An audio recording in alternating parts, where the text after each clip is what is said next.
All right. So, a little early, but why don't we just get this show on the road? All right, sounds good. Yeah, I'm down. Yeah, starting a little early today. Welcome to everybody. Thank you guys for joining us again. And this is the update log, episode 17, how to build story on a budget. Or lack of a budget. Or lack of a budget. Yeah, let's get that out there real quick. Sometimes you ain't got none. Sometimes you just got hopes and dreams, and that got to be enough. But no, seriously, oftentimes studios, whether you're AAA or a small indie studio, kind of like us, there is a budget that you have to work within. Sometimes it's non-existent. Sometimes you have seemingly infinite funds, and those funds definitely have to be allocated where it's important. And then kind of that's what this talk today is going to be about. Where do you lay your dollars at to get the most, to use a term, the most bang for your buck. Now, for those of you who did not watch our last week's episode, I highly encourage that you do so, because this will actually make a bit more sense. Not that it's not going to make sense, but there's a link between the two. So last week's episode, to kind of give you a brief synopsis, was talking about Baldur's Gate 3. And for those who have not yet played it, highly suggest that you do. Highly recommend the game and the studio as a whole. Yeah, Brodacious. Welcome, dude. Welcome back. And yeah, it's an absolutely fantastic game. And to kind of talk about Baldur's Gate 3 and Larian Studios just for a couple minutes. That studio, like every studio, obviously had a budget to work with that game. I think it was $120 million. That's it. If one of you, yeah, just 120 million. No big deal. Just 120 million. Look, let's put spoilers, Matt. Spoilers. Spoilers, dude. But the first time that happened to me, I literally, I was actually, I was playing the game with Harper. It was either Harper or it was our friend Frey. It was Frey. I literally just soccer kicked the shit out of that squirrel. I died laughing for about 5 minutes. It was the funniest fucking thing I've ever seen in a video game. I did not expect it to kick that hard as well. I was like, holy shit! My character just hauled back and Ronaldo the fuck out of that squirrel. Anyway, not to get off topic too quickly here. I believe. Let me do a little bit of Google foo here. We never get off topic. I don't know what you're talking about. Never get off topic. For what I can't find the budget for it, but from everything I've heard, it's definitely not the same kind of budget that like some of the industry giants would have to create a game. Yeah, no. Yeah, I agree, Harper. He's mean. And and I think part of that shows because if anyone has played Divinity Original Sin 2, you notice kind of a lot of the same systems at play. Yeah, which definitely saved on a lot of production costs there. Oh yeah, for sure, 100%. I mean, and that's kind of what we're gonna get into tonight is reusing assets. Because let's face it, baby, we got assets that worked here. If they're gonna work here, might as well, don't recreate the fucking wheel.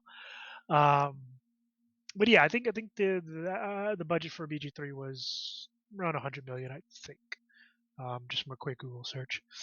So don't quote me on that.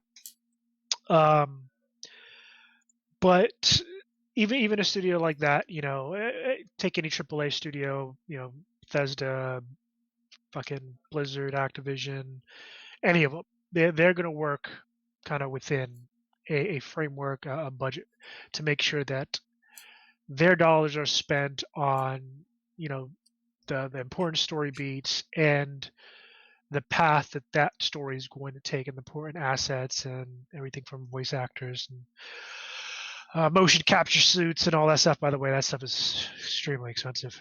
Um, extremely expensive. So that's important because you want your money to go where it's going to have the most impact narratively. And again, we're taking kind of the mechanical stuff out of this. It's just focusing on story for right now. And another reason why I bring up BG3, aside from the fact that it's a great game, and Larian Studios did a fantastic job of, at least from an outward perspective, making sure their money went to those narrative beats for the most part. And the reason why I say for the most part is because recently they've actually come out with a public statement, about addressing the fact of cut content. Now, for anybody who's never been in the gaming industry, which is probably the majority of people who are commenting on this game, they don't understand. And here's the thing: it happens in movies too. It happens in TV shows. That's why you have blooper reels and deleted scenes. That's cut content, people. Let's be honest. There's cut content from the game, and on the one hand, you had some folks who were upset about that. I personally don't know why. It happens. And no, Grimwolf and not DLC. Well, maybe actually. I think he's being facetious with he that. is being facetious, and that's a good. and Grimwolf. And second I thought, love that's that a you good said call, that.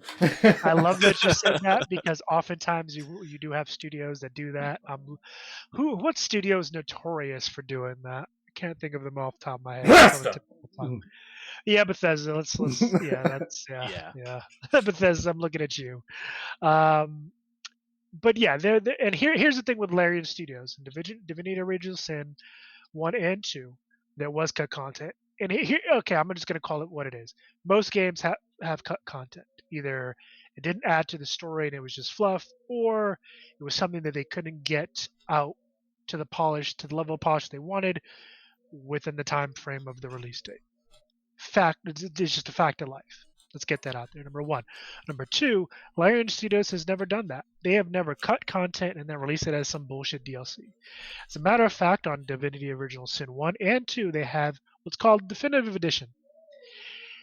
And usually they add, if it hasn't already been added, all the cut content, the content that they have planned, gets released into the game. Especially if you've already owned it, you get all that for free. You don't have to pay a fucking dime. Other studios, I'm looking at you, Bethesda. Take fucking note. That's how you do it properly. Yeah, the worst is when they is Cut the out. day one DLC. Oh god. Because yeah. then that's Because that shit was supposed to be a patch. Yeah, stuff that was ready at launch, but they decided not to include it in the base package. But I guess for the most part, cut content. I mean, the main reason that a lot of content is cut is very often budget related. Yeah, it's budget related. It's they went over budget, or thank you, Brodicious. they had to make. Thank you, Brodicious, for the gift sub. Gift sub, man. Yes. And Grimwolf, and we haven't seen it in a while, man. Welcome back. Glad you joined us tonight. But yeah, I mean, cutting out content is definitely budget related, and usually it stems from those two aspects.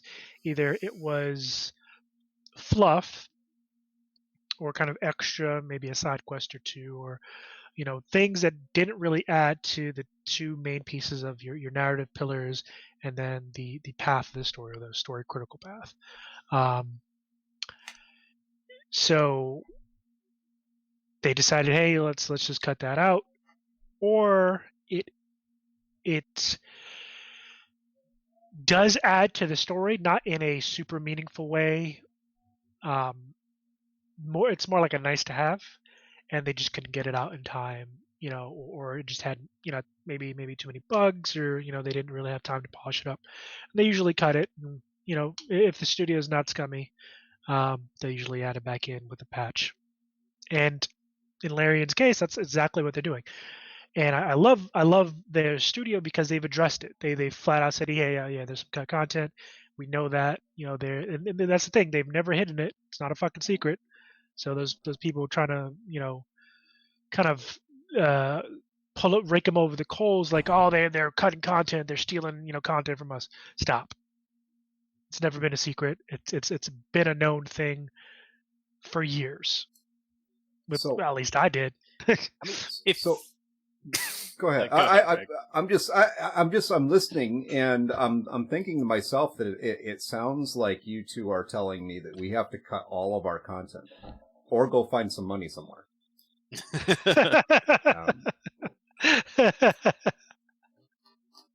I mean, you're the business guy, Greg. I mean, yeah.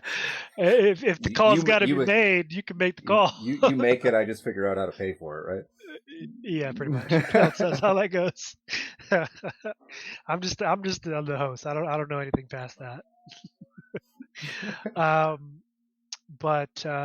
Yeah. So Larian Studios, they came out with the post. It's on Steam for those of you who are curious. But basically, they're addressing the fact that yes, there is some cut content, and they even apologize and address the fact that some of the cut content has to do with some quests that either they're bugging out because obviously the content isn't there for you to finish the quest, or it's noticeably janky. So kudos to them for that, because most studios would not own up to that, wouldn't even say that, but they apologized. And they said, hey, yeah, we're already working on that. It's patch 2.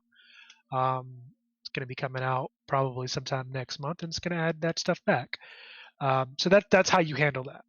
But kind of onto the topic of today of how do you budget to make sure that the majority, if not all, of your important narrative beats, and it should be all your important narrative beats, and get into the game polished, with as little, bugginess as possible. And they follow a I don't want to use the term linear, because then that's going to sound like it's on rails. But I mean, let's face it, most stories, they have a beginning, middle, and end. That's kind of how you do the storytelling process. It makes sense. So yeah, you want your story, your narrative beats to follow a cohesive, logical path to a conclusion, or several conclusions in the case of Baldur's Gate 3. And Gruwolfen says there is acceptable cut content and egregious cut content. Boils down to the intent behind the reason it was cut. Completely agree with you there, bud. If it was something that's integral to the story at any point in the story's path, then you don't cut it, you just spend time polishing it. But yeah, if it's like a side quest or something, maybe like a side bonus region, or whatever, that doesn't really add to the story or to character arcs and progression, then yeah, I personally, as a game player, I don't mind that being added in later if you didn't have time to get it into release. Yeah, I think for most of the people who've been watching us for a little while understand that we're not big on the whole monetization piece.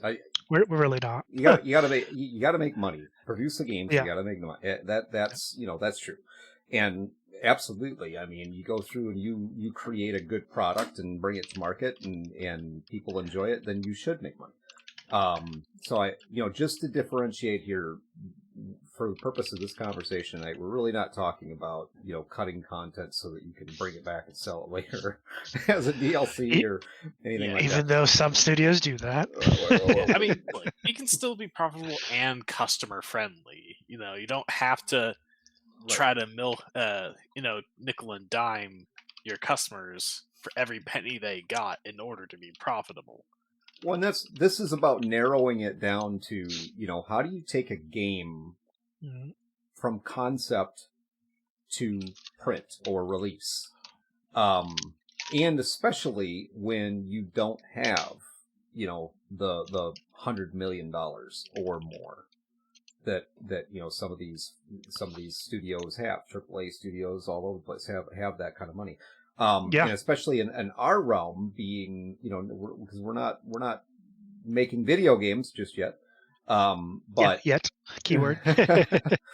But in developing content for storytelling in TTRPGs, I mean, the budgets are generally smaller, obviously, But and then you have our budget, which is the definition of small, infinitesimal, maybe would be better. We got some. We got a little some, a little pocket change. Right. And how do you leverage that? How do you use that to create, and what are the parameters? Right?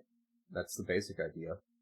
Yeah, and I mean, you'll find talks about this, about this concept, kind of all over the place. From the GDC, the Game Developers Conference, which for those of you guys who are curious, are curious about what Talk and Shop looks like outside of the update log and things like that, I highly recommend. But yeah, Greg kind of hit the nail on the head. It's about kind of narrowing that focus down to, okay, concept basically outlining, all right, what's our goal? Like what's our narrative goal with this story? Who are the players in the story? What's the beginning, middle, end goal of the story itself? The characters, how are their story arcs going to look? Who are the main characters, or who is the main character if there's only one? Those kind of things, and that's a conceptualization process. And then once you have that kind of outlined, go ahead, Greg. Well, what do you think is the just curiosity for me here is what do you think is the hardest part in that? I mean, because we're talking about making a really great story, beginning, middle, end. I mean, all three of those things have to be congruent. But what do you think is the hardest part to it? Honestly, I think the hardest part, in my opinion, to answering that question is the why of the story. Meaning, I don't want to say that necessarily the beginning, but what puts the protagonist or protagonists, if there's multiple, on the path to where they're going to go. Like what's the reason why they're starting their journey, and moving along that? What's that catalyst that pushes the character to go to, from point A to point B to, all the way to the end of the game. I think that's part of, for me, probably the hardest part. And I will fully admit I am getting better at writing story. Let's put it that way. I'm more of the mechanics kind of guy. I understand gameplay and mechanics and all that stuff. I get that. But story, kidnap the princess. I mean, yeah, you could just do a Mario, just steal his woman, just steal his woman, just roll up with the boys, jack his girl, and leave. Yeah, I mean, character motivations are always definitely important, and if we're talking about like cut content first, what to cut, definitely not that. Yeah, don't cut that. You can't cut the character motivation. So like, there's no point. Yeah, and so like since the whole thing is trying to create a story on the budget, like especially if you're creating like a video game and you actually have to produce the story and like cutscenes and all this stuff, that takes time and development and a lot of your budget to do.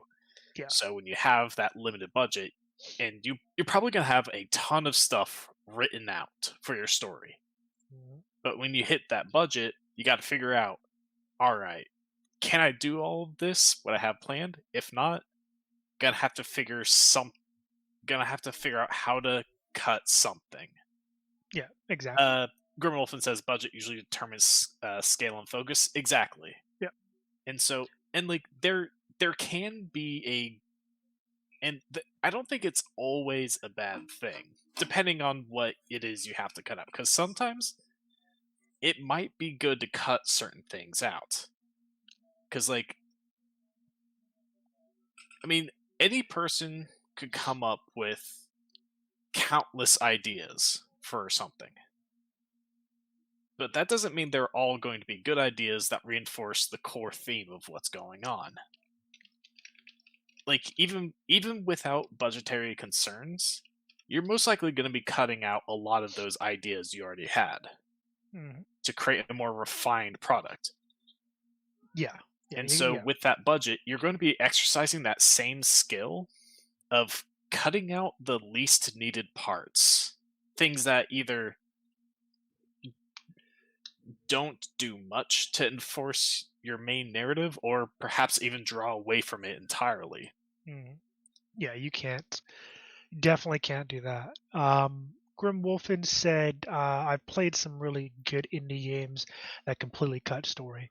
Vampire Survivors is a good example. I've actually heard recently in the last week or so of that game.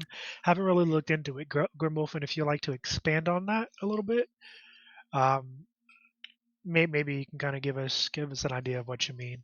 And yeah, for the rest of the audience, kind of to use Greg's question, I guess, have you guys played any games that you felt that there were some things that kind of should have been there, narratively speaking, and weren't? Final Fantasy 15 was a big one, honestly. Yeah, I haven't played anything past 11 actually. Well, I played 14. But... the entire bit of like the inciting incident that sets the entire story off isn't even in the game. It's actually in a little movie that is outside the game. So, earlier when we said you don't want to cut the character motivations out of the story, I mean, that's exactly what they did. It's not in the game itself. What the seriously? Yeah. Grimwolf says, don't get me started on Final Fantasy 15. That game could be so much better. Yeah. Damn. So that was outside of the main game, as well as there were parts when many of your allies went off on their little solo adventures and they've come back changed, having had their own character arcs and stuff. That was not in the main game either. Wait, the character arcs weren't in the main game? For your party members, yeah, that was all paid DLC. And what the fuck? One of them even came back blind. What the fuck? He came back blind, and that made a considerable difference on his in the gameplay. And yeah, you had no idea what the fuck happens to this guy unless you paid up. Bro? I just lost my eyes. No big deal. So yeah, that would. I mean, that case is a bit less of cut content due to budget, more cut content so they could make more money off the players. Yeah, come on, Square Enix. Hey, what the fuck? What happened to your eyes? I don't know unless you pay me. That's got to be $5, baby. That's pretty much it. Yeah, yo, you want to know? Cough up some dough. Yeah, exactly. So it's so ridiculous. Oh man, Garrett, give me my horse armor. Take my money. Yeah, the good old good old horse armor, baby. Yeah, that shit never gets old. Yeah, it's the beginning of it's the beginning of the end. The bullshit that we see now in the gaming industry. So to kind of backtrack a little bit here in chat. First of all, welcome, Old Man Garrus. Thank you for joining us tonight. Always love to see you here, man. And he says, development triangle, which is cost, scope, and time. If you increase one of them, you reduce the other two, and that's 100% true. Those, I mean, that kind of development triangle works for everything, not just games. It's true. If the ideal is to be somewhere, to be in the middle, to have, make sure you're within your budget, the scope is within that budget, and the time works for, your release date. But that's in an ideal development environment. And Grimwolfen says it just drops you in for a round, literally no context as far as he knows. And that's in reference to the Vampire Survivors. Great. So they don't even tell you why you're there. They just kind of throw you in like, okay, good luck, Chief. See you on the other side. The way I understand it, there are no vampires in that game as well. No, you are. No, I thought you were the vampires. Like, you play vampires. I don't know. Grimwolfen could answer that one. Vampire Survivors. For some reason, I was thinking of V Rising. Sorry. No, V Rising. Vampire Survivors. I mean, Vampire Survivors. Yeah, it's weird that there's no vampires. Well, but right. At the same time, it's an incredibly simple game where, honestly, it's of that level of simplicity where the narrative isn't really even needed. I mean, if it's seriously, it's how much is it even? how much does it even cost on Steam? It's a very, very cheap game. I've heard of it. I haven't really looked into it. But It Harper is says $3.74. now I see why. Harper says World of Warcraft, Elder Scrolls Online. There have been others that it felt like it was good up until the end, and then it was kind of like, what happened? Why did it happen? Nothing really was explained in a way that made sense. Yeah, it's kind of like the story. Just basically, you hit a paywall, and it's like if you want to know more, you just finish your free trial. Give us more money. Jesus. Let's see what else we got here. Oh, apparently he doesn't remember if there actually was one. Okay, it's a couple bucks. Yeah, I mean, given I might check it out. Vampire Survivors consistently has like free updates, so it's been a while since I've played. But as far as I know, they are focused mainly just on the gameplay, adding new characters, items, stages, etc. It's not even $4. It's definitely well worth the money for the fun you're gonna get out of it. Yeah, It's good. It's good for kind of like just turning off your watching the pretty flashes of light go ooh. It's a very good brainless game. It's my dog, guys. She wanted to say hello. Meatball. Yeah, I know. So I know. That was an awesome tangent, by the way. But I still don't think we answered the question. Maybe. I answered my portion of the question. I'm waiting for you guys to answer y'all's. So for me, the hardest part, I think, to kind of outline and to really dial in is again that character motivation, the initial character motivation, the why of hey, why are we doing this thing? And the reason why I say that, outside of just creating a game, but as a DM, I mean, for our, our private games, Greg, I mean, you and I have sat down and had that conversation a couple times, is the why of the party, why they're there doing the thing. There has to be some motivation, cohesive motivation, especially in a game like D&D or any other tabletop game, to move the party as a unit forward in the story. But with that said, what do you guys think? Kind of that initial piece. Greg, what do you think? Well, I think especially in our realm of TTRPGs, the narrative piece is extremely important, and having that story there. If you create a good story around your game, that's what's going to entice people. I think it's a fact that video games do function a little bit differently. But you don't see, $4 or $2 or whatever for the Vampire Survivors. I mean, you don't see any AAA games that don't have good, engaging story. Yeah, no. It's a fact that you can produce something that has no narrative at all. I mean, Angry Birds is a perfect example of that. And actually, Angry Birds has a story. Angry Birds has an actual story. I mean, it's not a really in-depth story, but they have a story. Okay. Yeah, I think someone was I remember playing it, years ago. Someone was abducted by aliens or something, and they had to go save her. So basically, go steal the princess. Yeah, I mean, let's be real. Almost every game is going to have some narrative. Right. It could just be something as simple as something the game tells you at the very start that just explains why you're doing the thing you're doing, and that could be it. Like, if you look at old school Mario, Bowser's taking the princess. All right, go. That's all you need. Just go. Yeah. What about you, Matt? As for what things I kind of have difficulty with in storytelling? Yeah, like what's the hardest, and it kind of, and it can be at any stage. It doesn't have to be at the beginning, but yeah. Honestly, I think the thing that usually requires the most work is the ending. Because that's a fair point. I think, you can create the character start, or the story start. You can create the middle, where you introduce all these different plot threads. And you can do as many as you want. You could have like 10 parallel storylines going all at once, and they could each individually be great. But then comes the ending. We have to tie all of those together.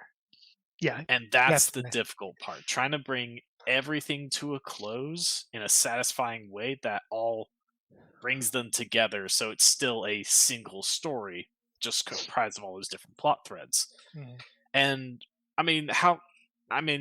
and so many stories have had endings that have just been underwhelming. I mean, I'm sure everyone here can think of many examples of like, okay, I'm really into it, and they did not stick the landing. Yeah, I mean, and here's the thing, and we're gonna circle back to Baldur's Gate 3 for a quick bit. I haven't finished playing it, so I haven't gotten to that point yet. But I have heard from people who have multiple playthroughs already, fucking no life in it, that the third act feels a bit rushed. You know, the third act feels like it was not as meaty as the first and second act, and I think that is a problem of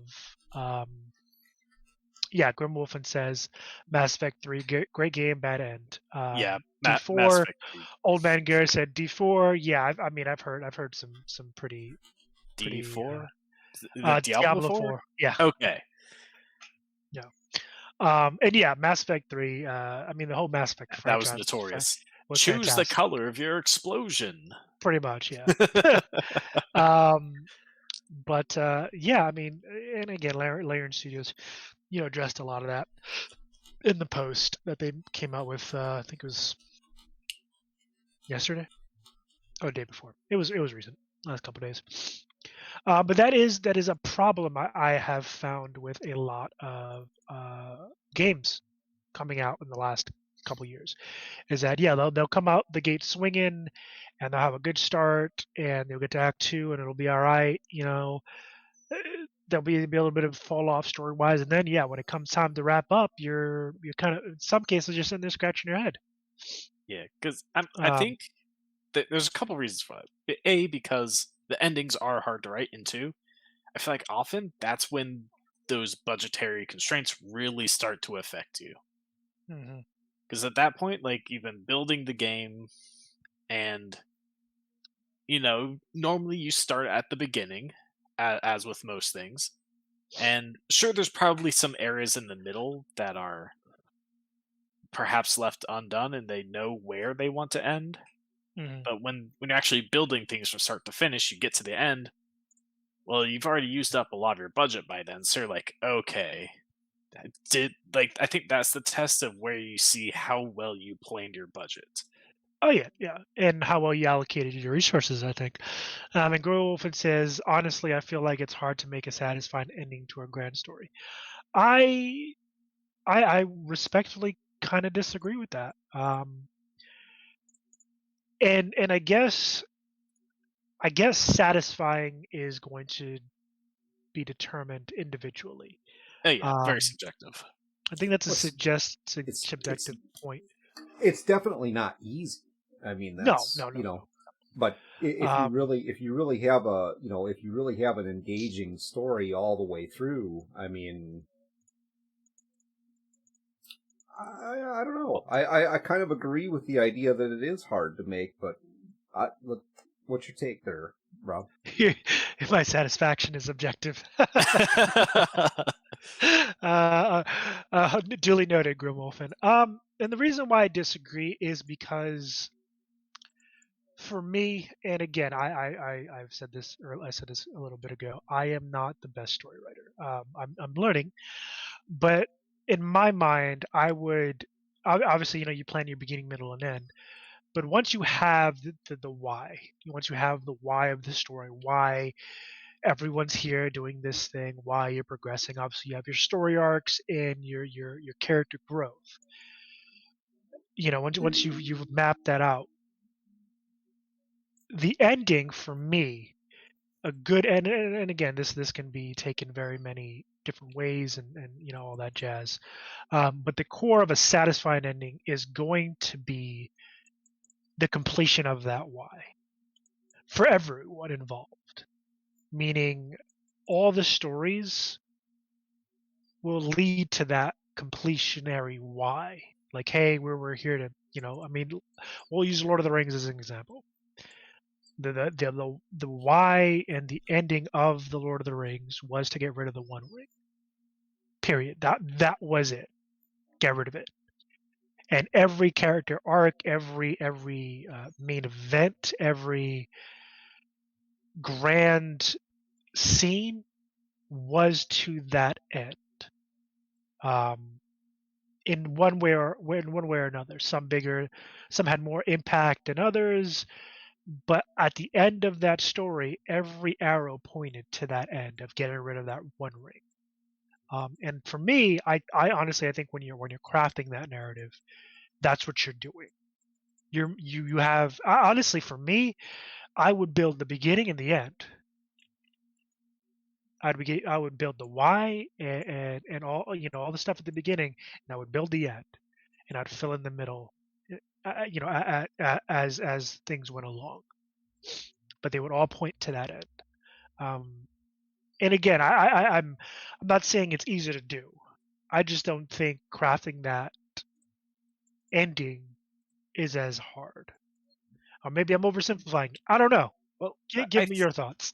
I think in the case of Lord of the Rings, it may have been more simple than in other things because everything revolved around the One Ring. Yeah, that and was pretty much why. all of anything that wasn't pure evil were all of the same mind. Like, yeah, we should probably get rid of this thing. So it allowed like all of these different like narrative threads to all be tied to the very same thing, so that when the One Ring is destroyed, then so many other plots are also resolved at the same time. Uh-huh. Now, a lot of other like grand stories I'll say grand stories, but like pretty much anything that's like huge in scope where they build this entire world, different organizations, different people with their own reasons for doing different things who are not all united towards a single cause. That's when it gets more difficult because you have so many people with so many different objectives. By the end, how many of those objectives can be completed? How many of these character arcs can be completed? Or perhaps for some people, the point is that they don't get what they want. Yeah. I feel like that can be a lot harder to bring to a close when it's not all related to a single thing. Grill Wolfen says, "Can't believe a trilogy was made around an invisibility ring that Bilbo tricked off of a cave gremlin." I mean, he's not yeah, wrong. He's not wrong. There's a lot of nuance though that you're missing there, buddy. Trust me. There's plenty of stuff that went into that. But yeah, I mean, when you boil it down to brass tacks, it's kind of what it is, at least in one form. And I see where you're coming from, Matt. I guess my response to that would be, yeah, sometimes the X character doesn't get an ending or a happy ending or the ending that people were expecting. That's okay. And when you're crafting, at least for me, and I know we're getting off on a little tangent here, but this we'll circle back in a minute. When you're crafting a large scale world with many different organizations and motivations and characters, not all of them need to be not all of them necessarily need to be tied into the main story. That's why it's the main story. There could be subplots, like sub stories within, let's say, organization X or town X or whatever. Like they can be subplots mixed into there. But I think, and honestly, that right there lends itself to scope creep in a way. But also that kind of leads me to think that's where you need to be. That's where you need to. Let's say you have that. You have a large world that you're trying to build, and you want to make it a world that's expansive, that has life, that's just not one dimensional. So you have subplots and plots and characters and these different things that are not part of the main story. However, the main story is still the main story, and you at least in my mind, good narrative a good narrative kind of roadmap and progression is just going to follow that main story. If you veer off and you get yourself engaged into this subplot here, cool. You know, should it add to the main story? Maybe. But as long as that main progressive path is told coherently, and again, all the elements that are on that main path lead to that cohesive end. I mean, in my mind, if I mean, as a game creator, that those other elements that you mentioned of other environments and other peoples and other story potential story plots, that's expansions. Yeah, I mean, in my mind anyway. When it comes to the idea of subplots, I mean, a good subplot reinforces the main story. So, like, for example, the main character's quest might be to rescue the princess, but ends up, perhaps helping this village out. Well, that's not directly tied to saving the princess, but as a result, maybe there's some character growth for him, or he gains some sort of new ability or something that helps him in the future. So it's not directly tied to the main objective, but it There's helps some benefit along the path. So like that subplot reinforces the main plot. Yeah. Now the problem is when you have a subplot that does not reinforce the main plot, like it has no future bearing on things whatsoever. There's nothing.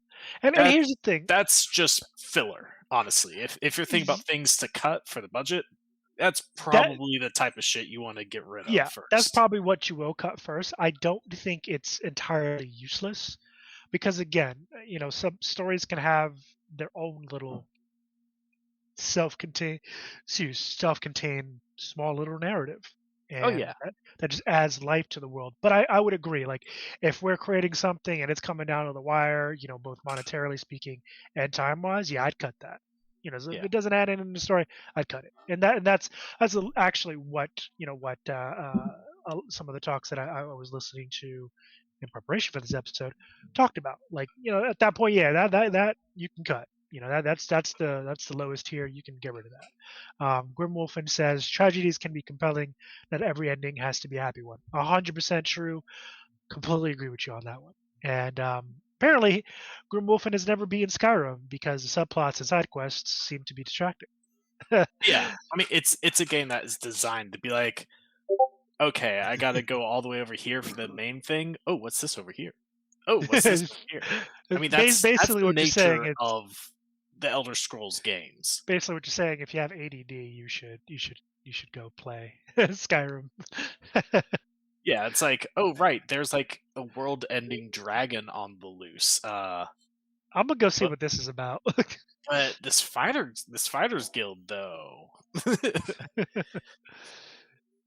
See, that's one area that I actually feel very different about, because I see why it is that way or accepted practice when it comes to developing video games. But I'm a firm believer that open loops are okay as long as the open loop supports the main story. But having an open loop is okay. And just, for example, Robert Jordan. Oh, yes. There are so many open loops in the Wheel of Time series that, and that's part of what pulls you through, the 15 books. Yes. Is, in a way, you're kind of waiting to see if this character ever shows up again. He introduced you to some really well-developed characters, many of which, personally, I really liked the character. And you get into that character, and then you probably never see him again. You never see him again, or they die.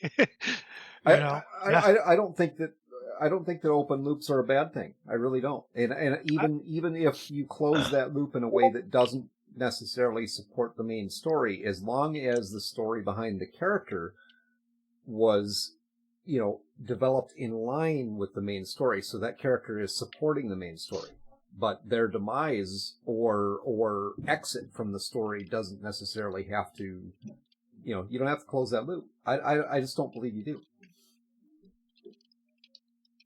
Well, I believe that everything in the narrative should definitely serve a purpose. Mhm. So, like, every character that is introduced should serve some purpose, either for the purpose of the plot or to help showcase something of a different character, such as, like, say, the concept of the foil character, whose entire purpose is to contrast another character to exemplify their own characteristics. So, like, yeah, like, even so it's even if it's they don't have their own personal, maybe they're on their own quest, this other person that your main character meets, they have their own quest, and maybe you never find out how that ended. But as long as you're able to find out something new about either the world or about the main character themselves through their interaction with this other person, then there was a purpose served there. I get it. Absolutely, I get it. I just honestly, I don't agree with it. I agree with both sides to an extent. I see where both points are coming from. Because especially when you're building an expansive world, sometimes you're not going to get an answer to the burning question of that particular subplot, or sometimes characters are just there to be. But I also do agree with Matt in the sense that there shouldn't be something just for there to be something. Does that make sense? Like, you shouldn't have a character just because you need a character. Like, they should serve some purpose. Grimwolf says a big part of Majora's Mask was learning about the side character stories, and you play a silent protagonist. Yes, I remember Majora's Mask very well. Fantastic game. Yeah, 100%. And I when it comes to the silent protagonist, I am on the fence about that one.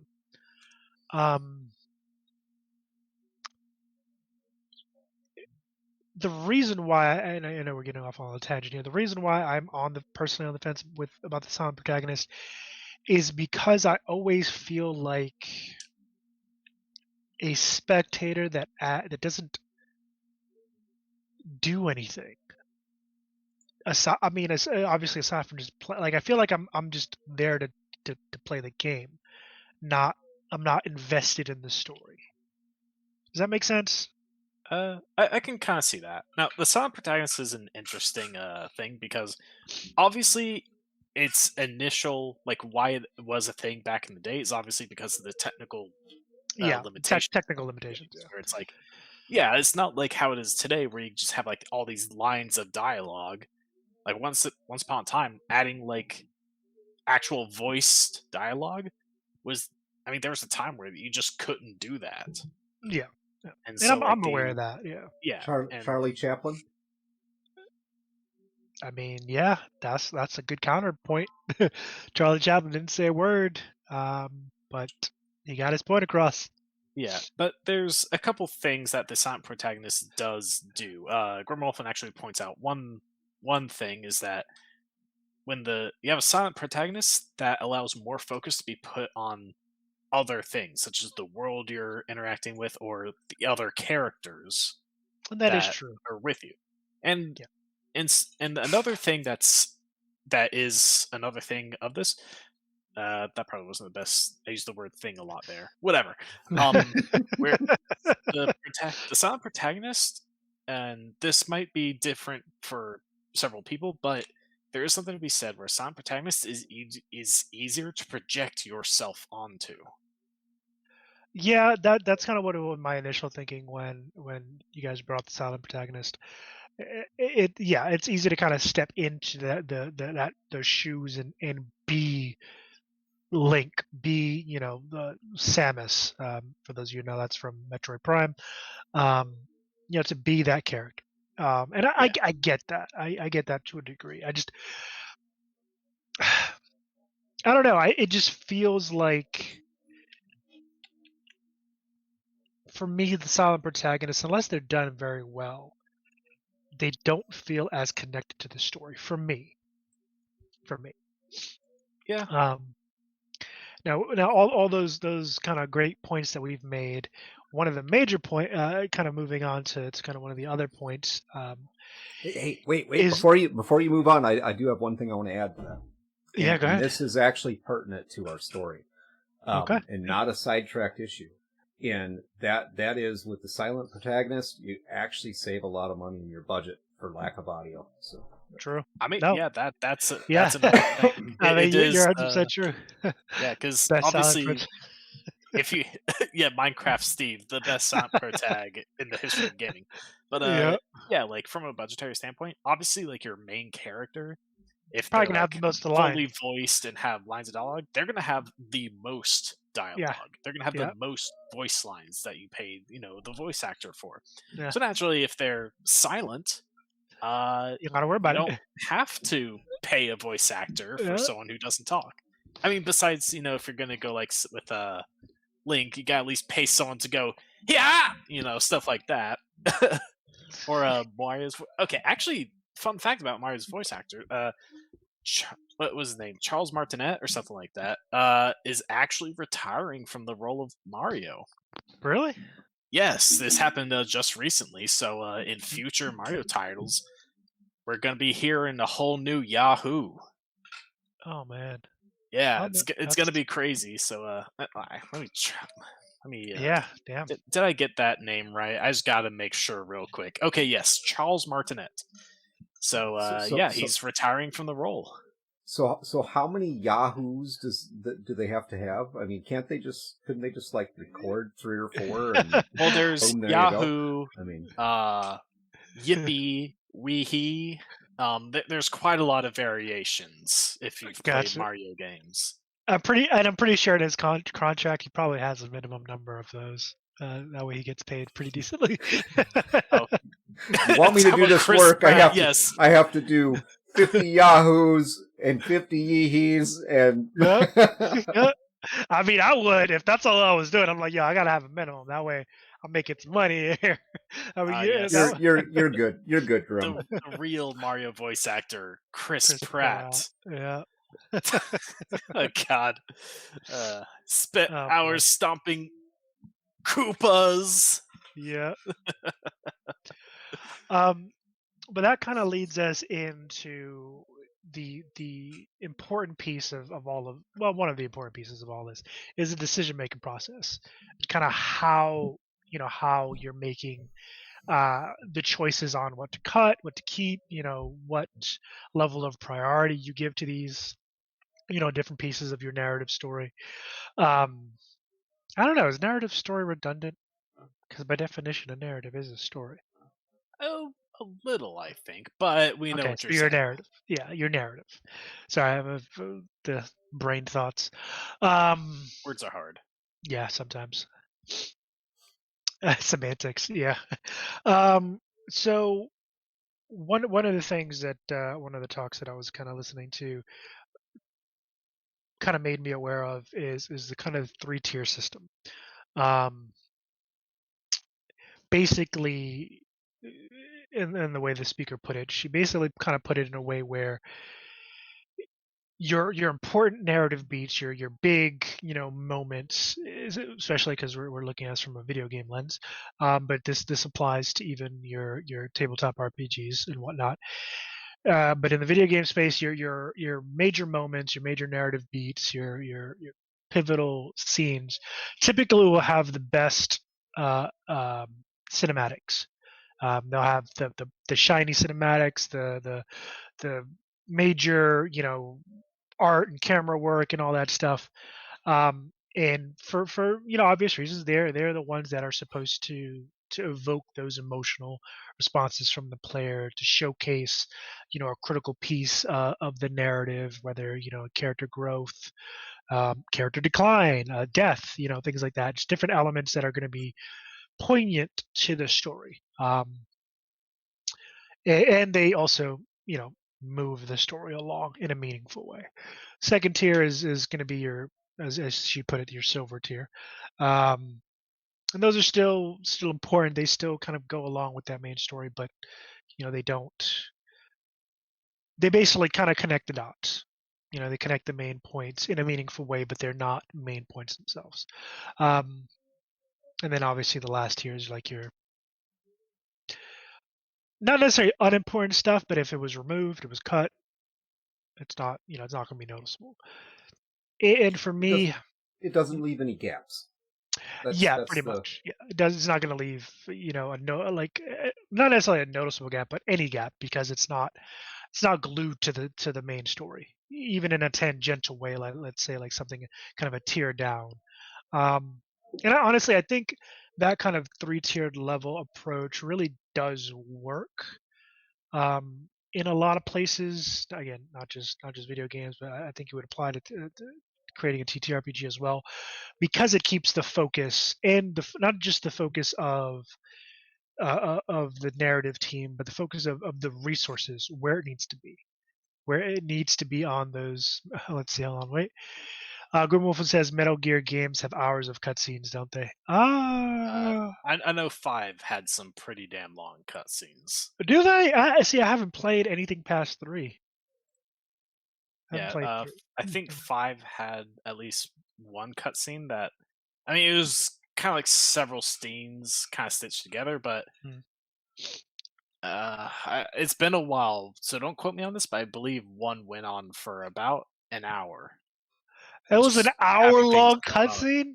Yeah, just having things going on, and again, it wasn't like a single scene, so to speak. It would go from thing to thing. But so right in the middle of your game, you watch a movie and then go back. That's literally what I'm down. I'm watching a movie. Shit, let me go get some popcorn. Fuck. Yeah, I mean, Metal Gear Solid.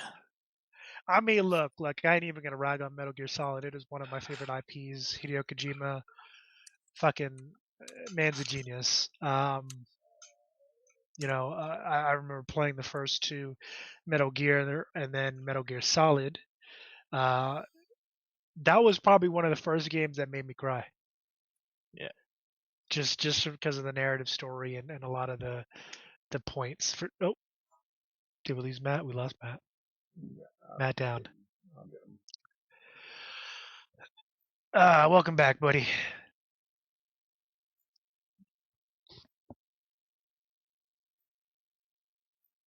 Scenes of video game history.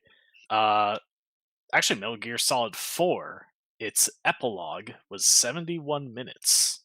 What the? That's a whole ass movie. Yep. So, yeah, the Metal Gear series, they have quite a few long ones, and right there, 71 minutes. Jesus. Okay. But yeah, I honestly, I think that kind of tiered approach is applicable to a lot of games, a lot of systems in general, just because it helps you focus in where you need it to be. Hideo Kojima did say he wanted to make movies. That was by Grimwolfen. I'm not surprised. Yeah, I'm not surprised. I think he's better than David Cage, at least. Yeah. Isn't Hideo Kojima retiring? I heard he was retiring. Retiring? Last I know, he was heading Kojima Productions after he left Konami. And that's what it was. And they made a Death Stranding. Yeah. They basically a Daryl movie or a Daryl game. David Cage. Maker of silly games, yeah. Very, very silly games. Wow. Hold on.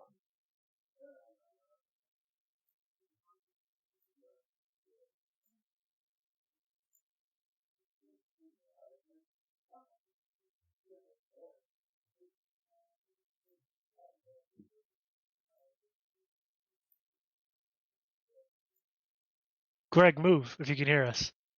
Yeah, I gotcha. Okay, all right. You were saying a little too still for me. Are we alive? You are back. Yes. Yeah, I'm back. Matt's there. We go. Okay. All right, ladies and gentlemen. It's a real stream. It's a real stream. It's an official. Hey, you know what? Don't blame us. I'm going to put this on Streamlabs. All right. It's an official stream now. We had our technical issues. Oh boy, I think we need a mascot for these technical issues, man. We do. So yeah, so excuse me. Let me take a drink of water real quick. We're doing a lot of talking.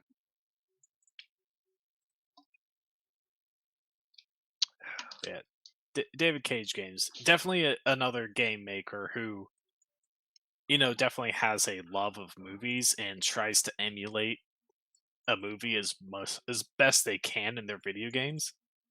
And honestly, I say as their games have gotten better at telling a story and not being super awkward, I think the games have actually gotten worse because there used to be so much silliness in it to where it was hilarious. Like if you look at which one was it? Like Heavy Rain. There's this chase sequence in it, and they use a lot of quick time events for these sequences. And David Cage particularly doesn't believe in fail states of video games, which is a weird take. But what it led to was in this chase scene, you could constantly mess up every step of the way. And it just creates this almost cartoon scene. Like it was almost like you're just watching a scene out of a cartoon. Like if you're watching like Tom and Jerry and like Tom starts slipping on marbles and stuff, it just gets to that level of silliness as you're trying to chase this guy that's running through you. It's just hilarious. Interesting. Yeah, I have to go look up some of his games. Yeah, and Fahrenheit, Indigo Prophecies, one of the earlier games, definitely very silly. Yeah, I remember Indigo Prophecies. Huh. Yeah. Interesting. So one of the other things that goes into making sure that you kind of stay on budget and that you're stretching your dollars within that space is a decision making process kind of at the high level. And what I mean by that is, and again, this is talked about in a number of talks, and a number of developers kind of seem to agree with this point, is making sure that you have open communication through all levels, meaning everybody from your creative directors, your shareholders, all the way down to the devs on the ground. That does a couple of things. Primarily, the one thing that one of the more important things that comes to mind is keeps everybody accountable. Because for those of you guys who don't know, oftentimes within a game, the shareholders will typically, they're kind of along for the creative process in their own way, meaning you come to them, hey, we're going to create this game with this story, doing these things. They're typically the ones giving you the green light, meaning whenever you come up with a system or some way to do something, they're giving you the go ahead to get that done. And that's at least in my opinion. Again, I don't know the ins and outs of a lot of these of any of these studios, to be honest, other than what I've researched. But that, in my mind, lends itself to a well-made project, primarily because everybody's held accountable. Everybody's in the know from the top down. Meaning you can't, as a shareholder, you can't be like, well, we didn't agree to this, so we can't do that. It's like, no, you said it right here. I have it recorded. Said it right here. We can do this, or you agreed to it rather. Now, for those of you, Greg, Old Man Garrus, I know you're in the chat. Being individuals who have been at that high level, kind of what's your thoughts on that? Under promise and over deliver. Simple. By the way, he said that many a times to us. Yeah, it's been a mantra. It's been a mantra. Well, but you see the effect of yes. the over promise piece to it is always disastrous. I mean, we're looking at you, CDPR. That is absolutely the worst thing to do, is to go out and essentially lie to people. Now, you're not directly, you know what I mean? At the time you said it, you're not lying to them. You're really just hypothesizing that, you know, well, we're going to do this and we're going to do that. Stick to the reality of what you're going to offer. You know, update that reality as you go. Now, early on, just to be clear with this, early on, CD Projekt Red was actually doing a pretty good job with managing expectations. It's as they now, obviously the 2077 game went over budget and over deadlines. It had several deadlines. And it just finally it just finally got to the point where, you know, and I know everybody wants to hate on investors, but the reality of it is these people invest in these things because first off, they believe in what they're investing in. That's the important piece to it. But they also do it because they want to make money. I mean, that's the point behind investing in something, is you want to make money. Now, not every investment is going to be completely focused on making money. But ultimately, at the end of the day, that's you want a return on your investment.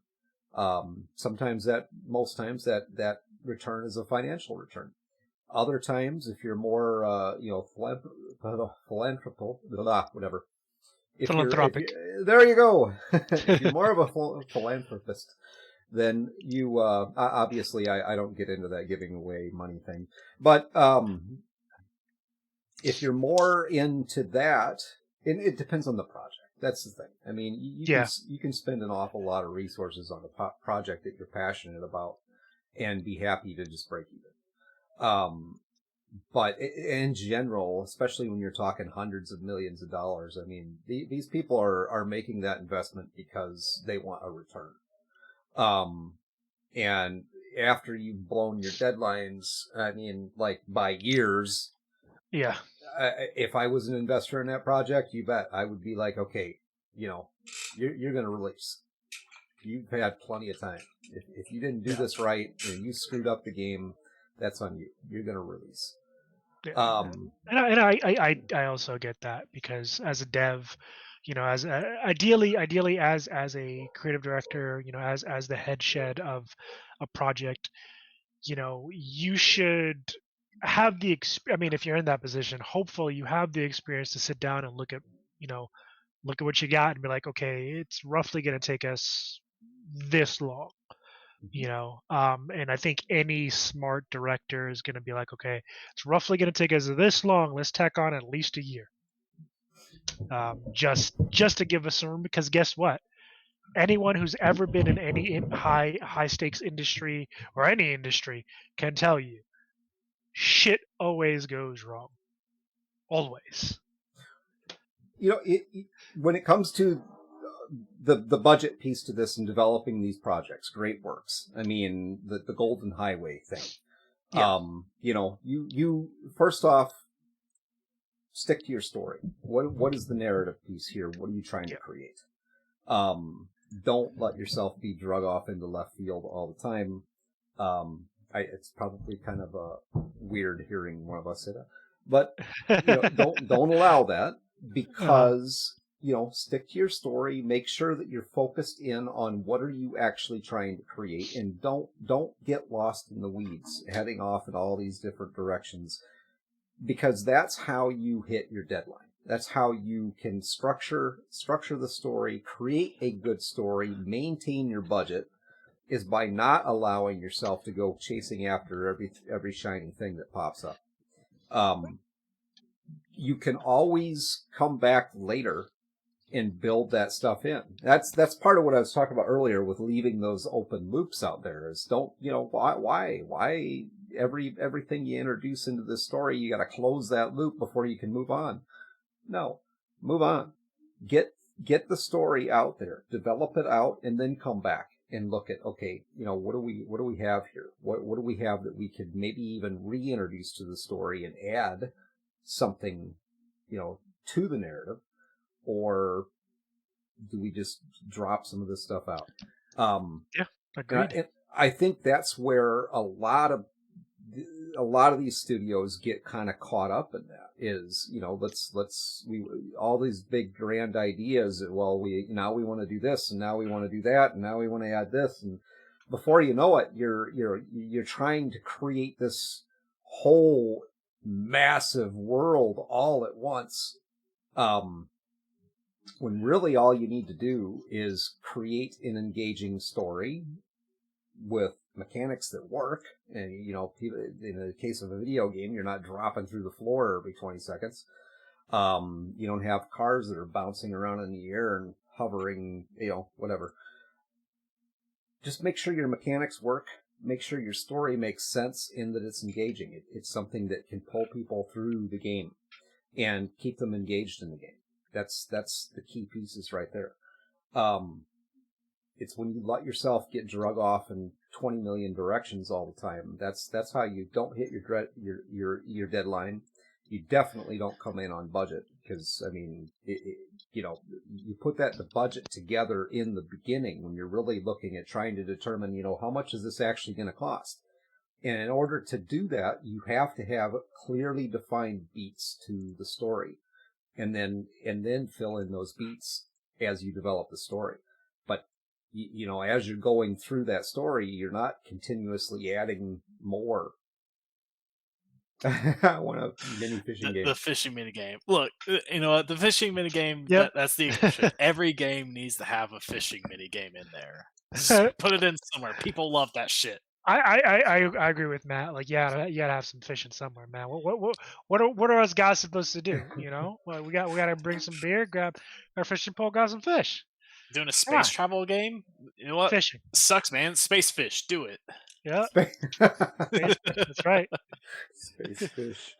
Oh. Well, as it just so happens, we have an alien game coming up, so space fish. Space fishing. Space fishing, yeah. Makes total sense. Don't ask how. But yeah, I completely agree with you, Greg. And that's that. For those of you guys who don't know, that's what's called scope creep. When you have all these grand ideas, and here's a tip: the ideas never stop coming.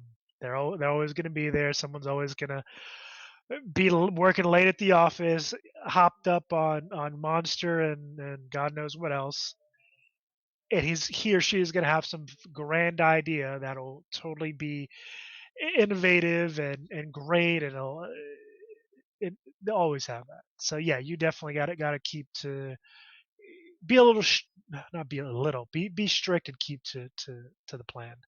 That's how you stay on budget and you set the expectation.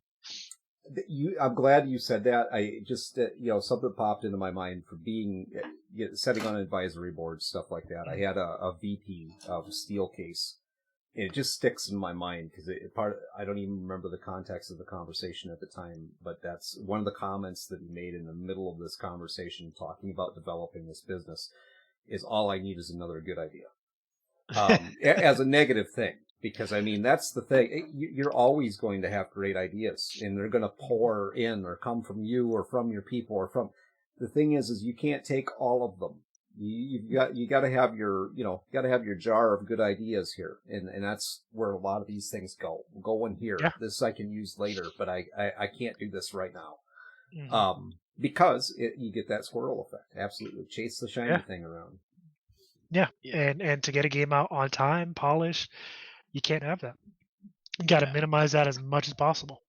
Yeah, and let's be honest, that's something you're gonna have to do even if budget isn't even your concern. Because again, you're gonna have a lot of ideas going into something, whether it's for the game mechanics or it's for the story itself. There's going to be a lot of ideas going into that. Yeah, and like the mechanics, the look, the sound, all of it. Yeah, and so already you're going to need to trim down on the ideas that don't fit. Yeah. Maybe perhaps a certain mini game that may not add anything real to the main game. Definitely not the fishing one. You got to have the fishing one. That's relevant for any game. But maybe if you're just like playing Jenga for some reason, I don't know, man. But Matt's all about fishing. Grimwolf, yes, we are suggesting cutting content. Yeah, but like first, even before the budgetary concerns, that's how you refine something. Yep. By cutting off the chaff, the things that aren't needed, in order to put out the better product that, yeah, it may be smaller overall because you cut some things out, but the quality of the overall thing is going to be better because you don't have these like other detracting elements within. And that's the first step, obviously. And when you get to the budgetary concerns, depending on your budget, you may have to go through another round of that and look at what you do have and essentially prioritize things. Like, how important is this bit here? Like, yes, it does support my overall narrative, but how is it as important as this thing over here? And so then, according to your budget, you might have to cut off the less important pieces so you can keep what is the most important in there. Mm-hmm. And that's going to be very common. And there are definitely a lot of people who are married to their work. They're married to the ideas that come out of them. And yeah, sometimes it can kind of suck to see something that you think is amazing just be like, nah, we can't put that in there. But I think it does suck sometimes to see that happen. It's like, your own brainchild or whatever. But sometimes you got to murder that brainchild. You gotta think, like, is this maybe the idea itself is good, but is it good for this? Mm-hmm. That's what you gotta look at. Like, as working on just working on my own from college, the project I'm working on right now. I spent quite a lot of time working on a certain mechanic, and as we were kind of testing things out and getting feedback from our peers, it was like, you know what, it's better off without this, and that's fine. Yeah. So what if I put a lot of work into it? If at the end of the day what comes out is better, then that's for the best. Yep. You okay, Matt? You need a hug. No. Seem a little choked up there, buddy. No, it's honestly. I'm trying to. No, I'm not choked up. I wasn't upset about it at all because I recognize that, like, yes, this was an improvement to let the thing go, and that's the most important thing. I'm just teasing you, man. Yeah, no, yeah, and that's just the most important thing, to be able to identify, like, yeah, this may have been a good idea, but it wasn't the best idea for this. No, that's not the thing I'm talking about. Grimwolf knows some stuff about the project I'm working on for school, but no, it's not that mechanic. It was a different one. But yeah, you gotta just accept that sometimes it's better for your thing to cut out, and who knows, maybe you could bring back that thing for a future product. Yeah, and honestly, I think it's a bit, again, off the main topic, but I think it is something that just occurred to me, but I think it's an important thing for everyone to kind of keep in mind, especially the creatives, especially the guys with the ideas, the guys coming up with the narratives and all that stuff across the board. Always keep those ideas that maybe don't make the cut in your back pocket, because like Matt said, you can always reuse them. Those can always be retrofitted and tweaked and so for something else. I actually, so if you look at my desk, if you probably never look at my desk, but I have 2 composition notebooks and I have a little pad that I keep there and a bunch of pens stuff for that reason. Because I have a good idea, I just write it down, and I usually I'll flip through my books or whatever, and it might come up later. But don't let that kind of momentum and that resource go to waste. Because it does suck. It does suck to be told, hey, yeah, your idea, isn't, it's good, but it's we can't put it in the game. Because I know, to me, and I know obviously it's not what's being said, but to me it's like, yeah, it's good, but it's not good enough to make the cut, kind of deal. And obviously, sometimes that might be just it, but oftentimes that's it just doesn't meet the needs of the current project. So here's my argument for DLCs. Is where Okay. this piece All goes right, to. all right. All right, let me put on my mean face. Yeah, absolutely. Let's get mean when you listen to this. So, but here's the thing with this. Ideally, what you want to do is you want to stay within the confines that you have in the project. And part of that's budget. Now, but when it comes to budget, I mean, it's not just about money. It's about time. That's about money. That's about, what are the resources that you have? Because all those resources make up the budget, the overall budget. So you stay within the confines that you have. Yes, you may have these great ideas. Yes, you may have some things that have to be cut specifically because, one, they either are not adding to the story right now, or two, they blow your budget. They put you outside of those parameters, so you have to cut it for now. But here's the thing with this, and the importance of not just trashing those ideas is very simply that if you create the best product you can create within the parameters that are set, okay? So you make sure the story is a good story. You make sure that, all the things I've said already. Make sure that the story is engaging and can pull people through the story and that it makes sense all the way through the story. The potential for you having a hit game, something that actually takes off, is much higher. Even though it's not this huge expanded, whole world, you can do all these different things. You're not trying to create that right off the bat. You're trying to create a environment, a genre, whatever you want to call it, a story that people can get into. If they do get into that, then you can go back and you can look at, okay, here's all the things that we originally had. We thought about all these things. All these things were there and they ended up on the cutting floor. But people really like this product. So let's pull some of that stuff back in and repurpose it. Let's pull some of that stuff back in and create, expand the story with it now. Because now it makes sense, and now we have a budget to do it. Yeah, like don't get me wrong, I'm not against, the concept of DLC as a whole, because, yeah, there is a lot of potential benefit to it to add to the base package. The base package should always be something complete on its own. And the DLC, it could be from some of that earlier cut content that was deemed less important or perhaps cut due to, the budgeting reasons. And they can add it back in later when they, got the budget from, like, say, the game's launch or all that stuff. And it adds to the core thing. The things that I find that are unacceptable are, A, if it's something that should have been the part of the core package, such as, like, the Final Fantasy 15 side character stories, or the day one DLC, which obviously if they're coming out with DLC on day one, that means during development they had the budget to create it because it's there, it's created. It just could have been part of the base package, but they decided to cut it off from the base package and just make some extra money by selling it to you. I agree with that. Like that, the day one DLC should not be something, because again, it's something to add to the experience, but if it was already there at day one, then why is that not part of the base? I agree. I agree with that thinking for sure, Matt. And that's something that we talk about a lot with our own content.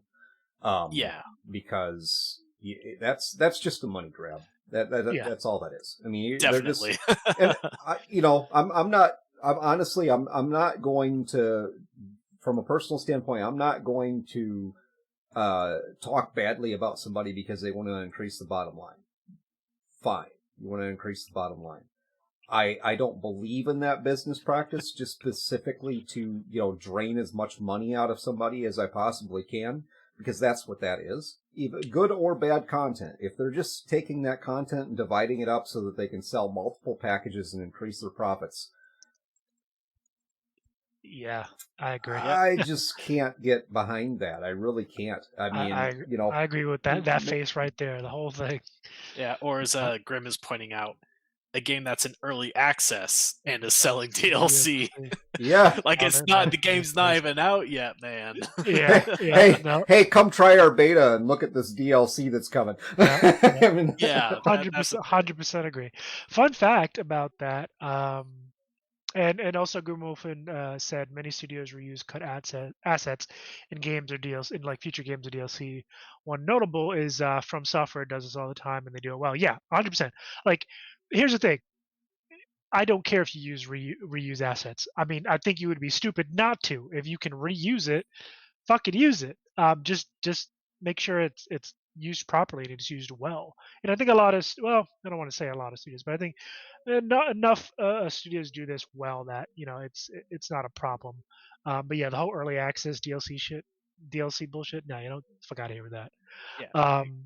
Funny enough, BG3 was in early access for about 2 or 3 years, and everybody who was in early access actually got DLC content for free.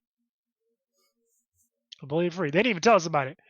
As soon as when you booted up the game, for those of you who know, I'm not going to ruin it for anybody else. Not that it's like super pertinent, but yeah, like it's just another feather in their cap, man. They're like, yeah, here guys, thanks for supporting us. Yeah, and in the topic of reusing assets, like if you've played Baldur's Gate 3 and you've also played Divinity Original Sin 2, see a lot of them. you'll see a lot of the systems, like the overall way that you explore the world and the controls of how you do things. A lot of those systems are reused from their earlier titles, and yeah, that saved a lot of money on their budget because they didn't have to create everything from scratch. And you know what? It still works. So, there's nothing wrong with that. So, like, yeah, they were smart with their budget as well. Grimwolf, how dare they? I paid for a whole new game. Yes, I want a whole new control scheme, not because the earlier one didn't work, but because I want something new. I want something new and fresh. Tell that to any shooter. It's like, what? Why am I left clicking to shoot the gun again? Give me something different. Give me the R button. Let me shoot with that one. Yep. Even though that's usually reload. Yeah, exactly. Yeah, no, I agree.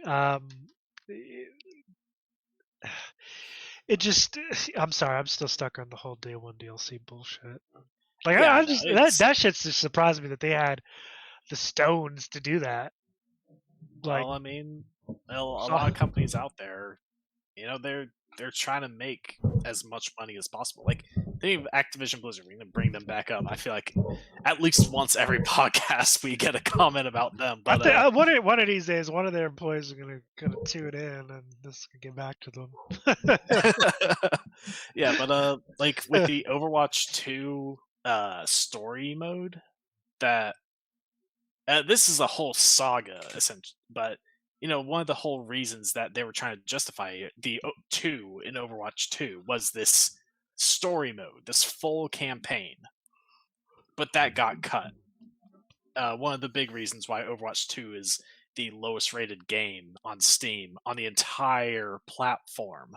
And that's saying something. That really is saying something. Yeah, but you really got to try hard for that shit. Yeah, but what they're doing now is it was essentially cash shop update. But what they're doing now is that it's not like they totally scrapped the idea of the story mode. What they're doing now is releasing story missions in packages. So like they released 3 missions recently for the price of $15.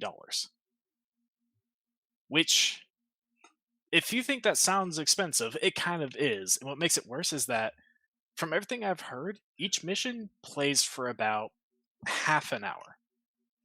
So you're paying $15 for about an hour and a half of content. Does that sound like bang for your buck? No, not at all. Exactly. So that's honestly, I won't be surprised. I have heard this somewhere, though I don't know how if it comes from a reputable source, where a large part of their decision to cut the main content, the main campaign mode, was because they couldn't monetize it enough.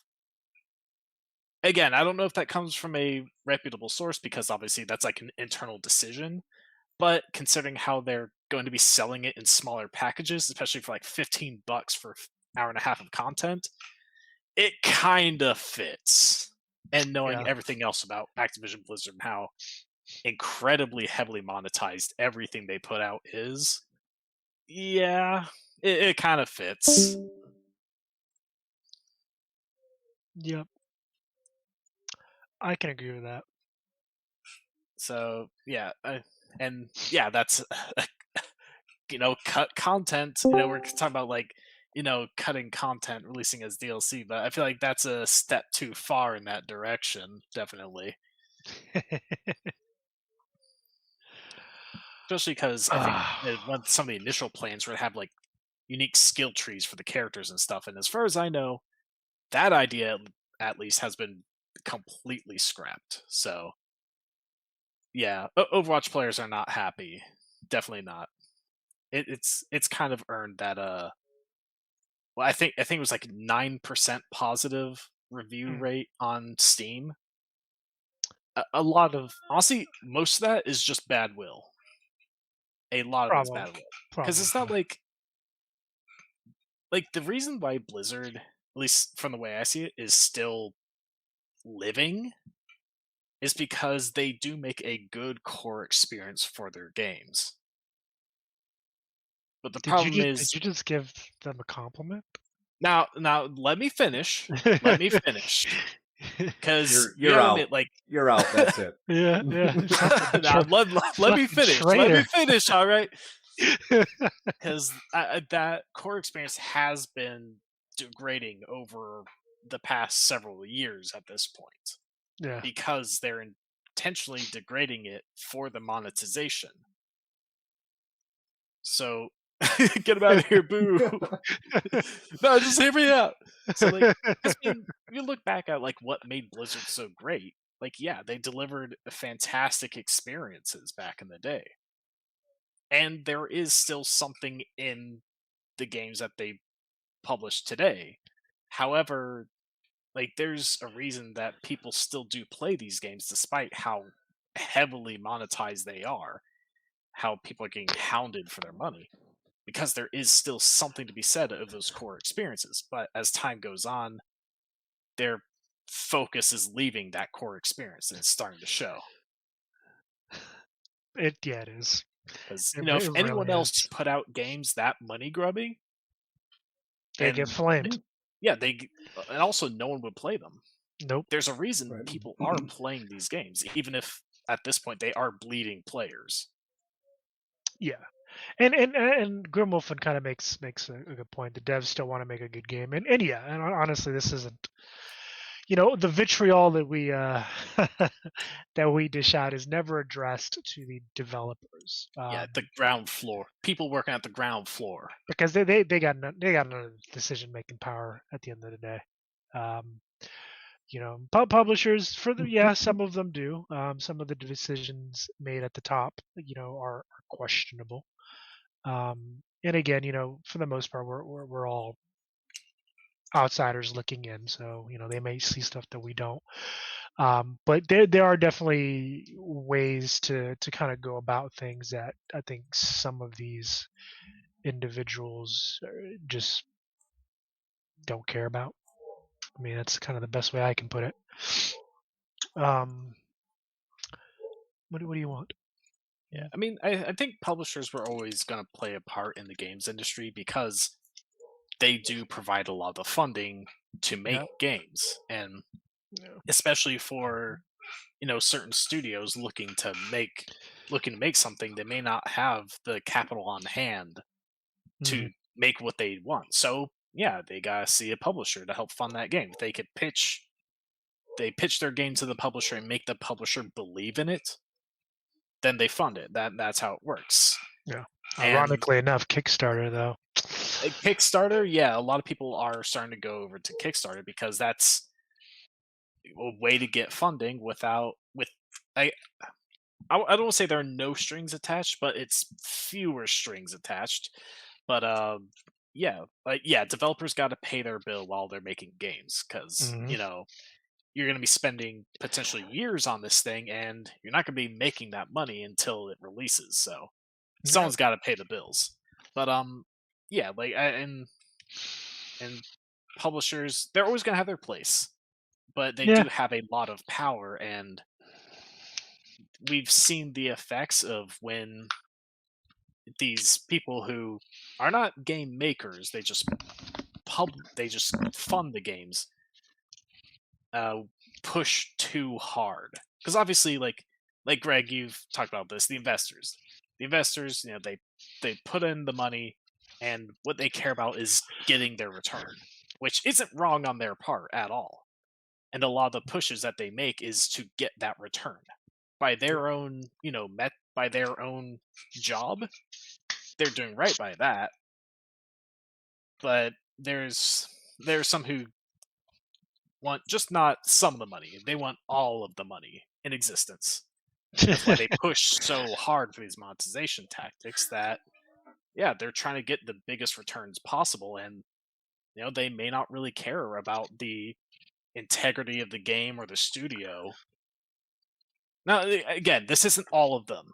This isn't, not every publisher is like this. There are plenty that are good and friendly to their studios and care about the integrity of the games. But we definitely see the effects of those who aren't as friendly to their studios or even the consumer. Very true. Very, very true. Red Dead 2 was considered a failure because it only made $550 million in their first. Wait, Grimwolfen, are you being facetious? I think I do remember hearing something about that. I know there are a couple publishers out there who will consider something as a failure, even if it was like just because it didn't make enough. Even if it was still profitable, I feel like sometimes they set expectations too high. Like, I know I've heard several stories in the past of Square Enix labeling something a failure because it didn't meet a sales expectation, even though if it was a really good game and a bunch of people bought it. Again, I don't know how they always calculate these sales expectations and if sometimes they're just set too high. But because again, that's some internal stuff and some things we just may never know. But I don't know, I've heard of like several good games that have been critically acclaimed, a bunch of people bought them, but for some reason they were labeled as financial failures. It's kind of strange sometimes. Like, I think one of the Tomb Raider games from Square Enix was labeled a financial failure, but I've heard nothing. Can you expand on that? Mr. Businessman. Well, yeah, I'm curious here. It really just comes down to what is your viewpoint on this, and here's the thing: to understand that piece when it comes to financial markets, put it into this context. I don't know if you do any type of investing or not. Just use a simple tool. We'll say a CD. Okay. If you're going to buy a CD, you go to the bank and you look for what? Okay. A couple of things you look for. One is, what is the time? What is the time involved with the CD? How long do I have to have my money in there? And then two is, how much does it pay me over that time? Okay. So when you're buying a financial instrument, and in this case, the investment that's being made in this game is a financial instrument. Okay, that's for the people that are doing the investing. For the most part, they're looking at this as a financial instrument. So in order to get that investment, the group that's looking for the money is going to sell it based on whatever their business plan is. They'll put together that business plan and they'll say, here's what we expect to have happen. Here's how much we expect to make. And this is what it should pay on your investment. Okay? Mm. So there's several factors that go into this. One is that the project, you look at a project like Red Dead 2, all right? Now, one is that the project itself may have went over budget, which reduced the return. Okay. Two is the time frame may not have been met. which also then reduce the return. Or 3 is that the return may have been just set too high and the actual sales didn't meet the preset expectations. All right? That's the basic way of looking at it. It's not because all these publishers are evil and all these people making the investments are evil, horrible, crooked people who just want to suck the money out of everybody. That's not what that's about. There are those people out there. Don't get me wrong. There are some pretty shady practices that go on. But the fact is without these people putting up the money, the capital, to be able to get these projects from theory to published, it wouldn't be we wouldn't have any of these great games that we have. Very true. So, you can't just be, on one side of this saying, oh, all these people suck and they're horrible and they just want to make money. And of course they do. Of course they do. We all do. That's why you go to work every day. Or, well, for those who work. You want to make money. That's, you got bills to pay. You got things, you want to live your life. Well, it takes money to live your life. And that's why these people are making these investments. And the way it's being sold to them probably has a lot more to do with whether they're, looking at it as being a financial success or not. Because like I said, the game did not meet some expectation or all expectations. And yeah, so it's a failure. Yeah. Doesn't mean that it didn't make any money at all. It just means that it did not hit the expectations. So whatever the preset expectations were, it bombed. So they're going to look at that investment and say, okay, this was a bad investment. I mean, I put my money in there expecting to make 10% return and I made 2%. I am just barely better than what there's frickin' bank accounts right now that are paying better than that, which is, that's saying something. So. Yeah, no, that makes sense. And yes, I mean, sometimes it's hard to tell, like, how high they set their expectations. What were they expecting, and was that reasonable expectation? I feel like sometimes we're never really going to be able to know that for sure. Yeah. Not unless you're on the inside of it, unless you're one of the investors. Exactly, Yeah. But, I don't know. It does. I don't know. It for me again. It as an, and I guess again, I'm only looking at this from one side, so take it with a grain of salt. It always kind of circles back to if let's say I'm an investor in a particular product, I believe in a product, I know, obviously I would do my homework, but if I'm not, let's say it's something to do with engineering. If I'm not an engineer, I personally am not going to be sticking my nose in there and like, well, you need to do it this way and this way and this way. I don't do the thing. And again, I could be completely off the mark. It feels oftentimes for me that a lot of these investors or shareholders or however you want to call them are kind of trying to steer a ship that they don't know how to steer. Now, I'm sure that they do have some knowledge. And I think a lot of this knowledge comes from they look at what has succeeded in the past and use the knowledge of what succeeded in the past to try to nudge what games come their way under their power in that same direction because they know it has succeeded, and so they want the safer return. Again, like they'd rather have a safe return than like a risk. So like that it does explain why there are some games that under publishers that end up being very samey because it worked once. They want their safe investment, so they go for safety. So that's understandable. So and that's why they make a lot of the pushes that they do because they're looking at the data and they've seen, hey, this thing works. You need to try to push things in that direction. Yeah. Which sometimes, it can work. Sometimes maybe not so much. Yeah. Like a funny story actually, and this comes from Platinum Games. Makers of Bayonetta, Metal Gear Rising, a lot of fantastic titles, very over the top and fun. Mm-hmm. this comes to the character of Bayonetta and how she wears glasses. And I believe like one of the investors or the publisher said, you know, that they don't want Bayonetta wearing glasses because how many. I guess their thinking was this Bayonetta is supposed to be like this sexy character, and they thought that the glasses detracted from that. Which they've never watched Scooby Doo, have they? Which everybody wants Velma. Come on now.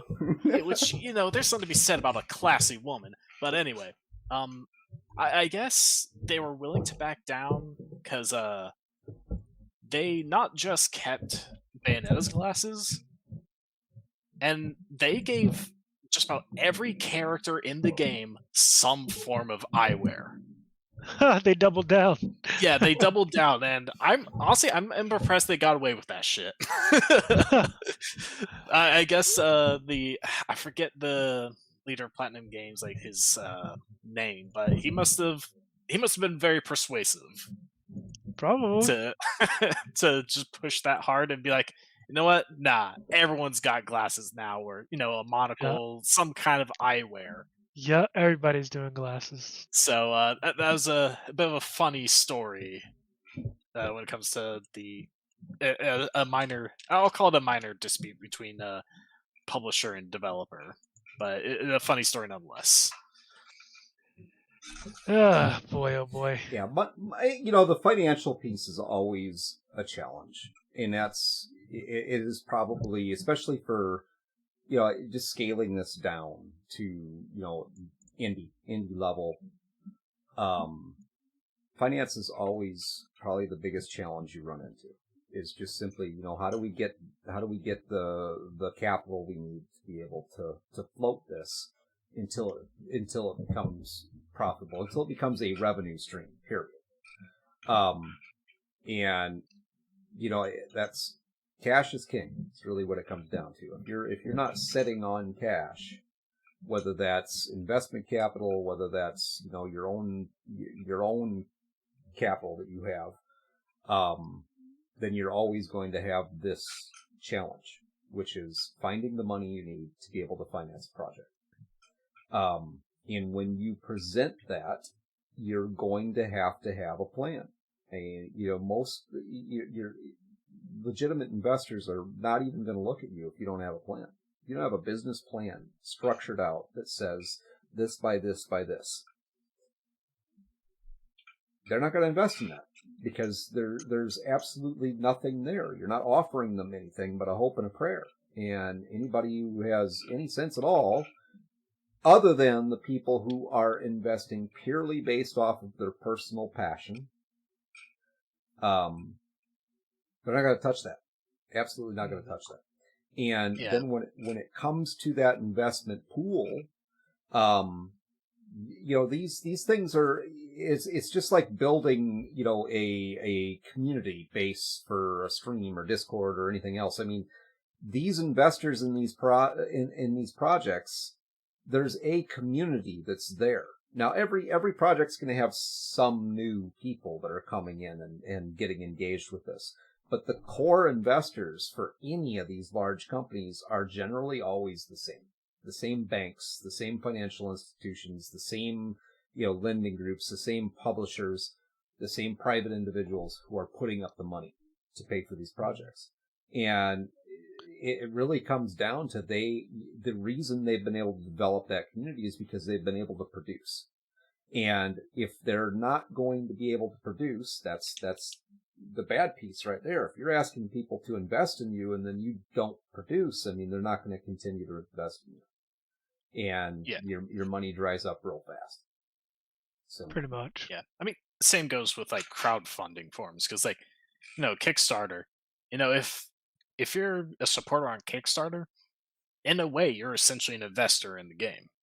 So you're helping fund its creation and you're expecting something in return.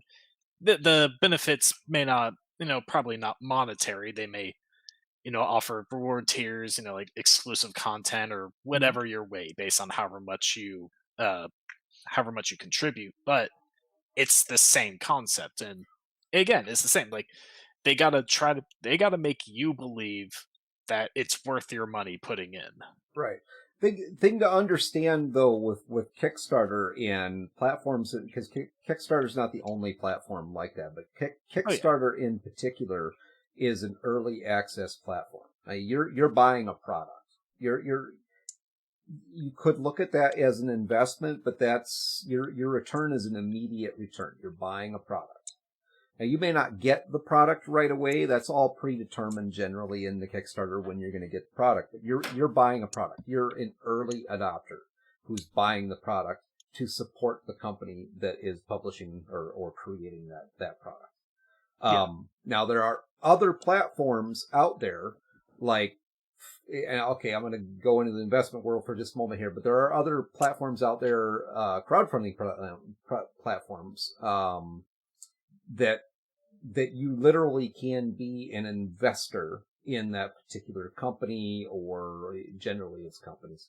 And then you are an investor. You technically are a shareholder, a stockholder in the company. You have an ownership stake. You don't have voting rights, but you do have an ownership stake. You do not get that with Kickstarter. Kickstarter is just simply you're able to go and support these developers, these content creators, these groups. In exchange for your early support, you may get something extra that if you don't take part in that Kickstarter, you can't get it, which makes it special in a way. Oh yeah, 100% true. And I love Kickstarter. I remember when it first came out. It's actually, I'm pretty sure it's still headquartered in Brooklyn, New York. Yeah, I mean, a ton of good things have come out Kickstarter, and there have been some bad projects put in there that, well, sometimes a person just kind of runs away with the money, but there's the good and the bad, of course. Well, we were just looking at. I just want to throw this out there really quickly because we were just looking at one earlier today. That one. Oh yeah.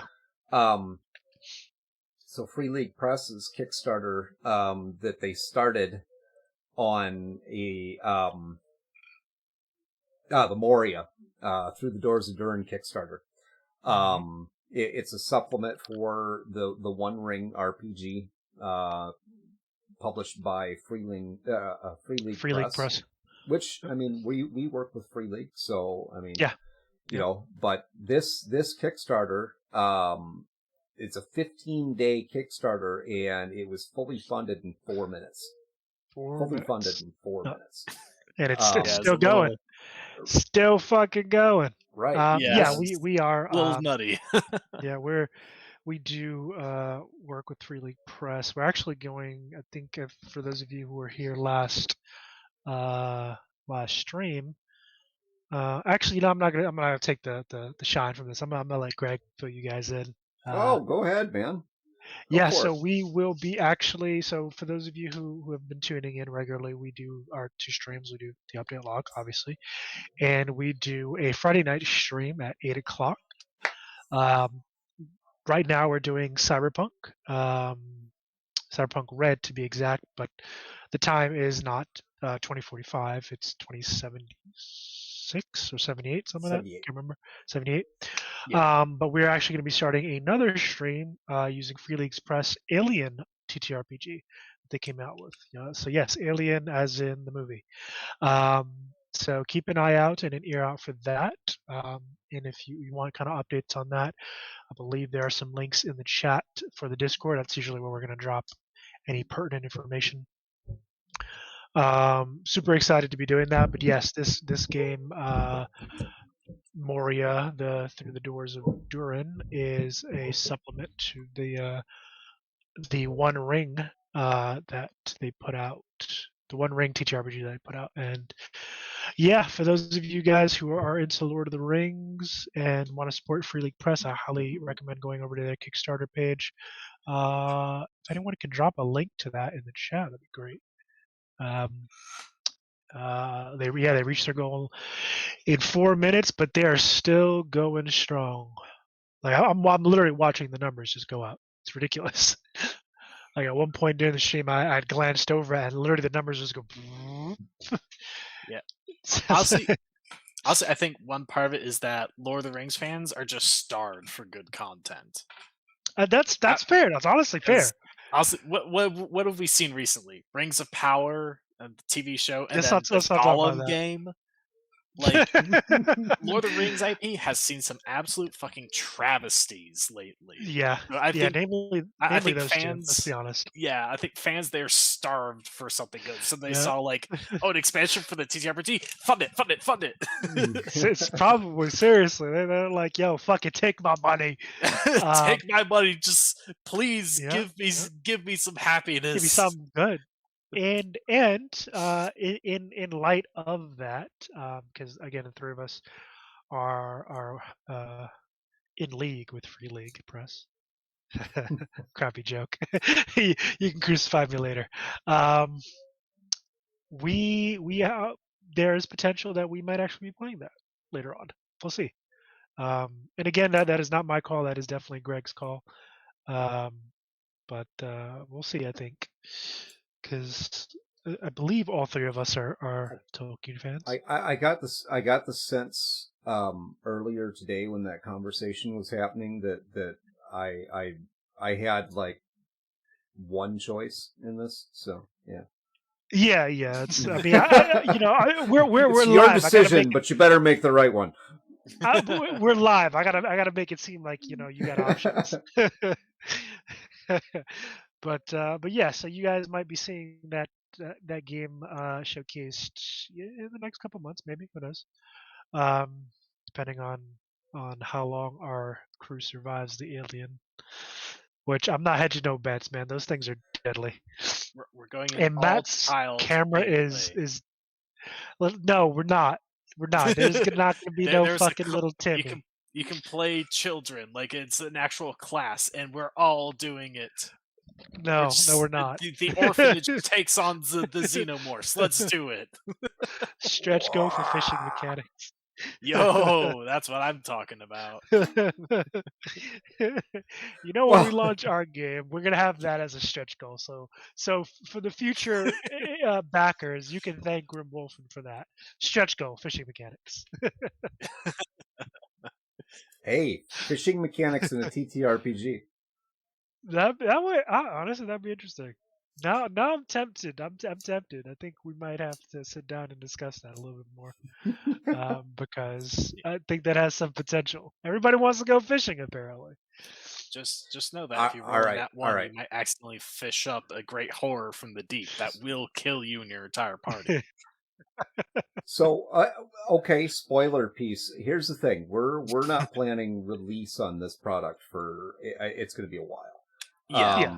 There's some pre-production essentially. But I think it's appropriate to do a little bit of a spoiler release here, because part of what we have built into our plan for this, our beats, is that we are going to have I'm just going to say a robust crafting system that will be going along with this game.